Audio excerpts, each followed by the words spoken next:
দেশের স্বার্থে আইপিএলের মাঝপথে ফিরলেন মুস্তাফিজুর রহমান। অল্প কথায় জানালেন, এবারের মহেন্দ্র সিং ধোনির দল চেন্নাই সুপার কিংসে তার জার্নিটা ছিল খুবই ভালো। আপাতত ছুটি কাটিয়ে পরে যোগ দিবেন বাংলাদেশ দলের সাথে।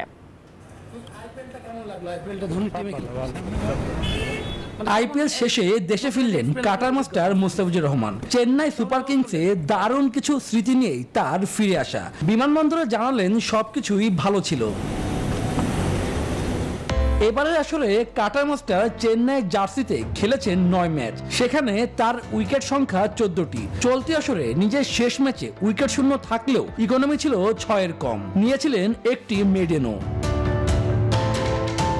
আপাতত ছুটি কাটাতে নিজ জেলা সাতক্ষীরায় যাওয়ার কথা ফিজের, সেখান থেকে ফিরে যোগ দেবেন দলের সঙ্গে। সব ঠিক থাকলে জিম্বাবুয়ের বিপক্ষে শেষ 2 ম্যাচ খেলবেন তিনি।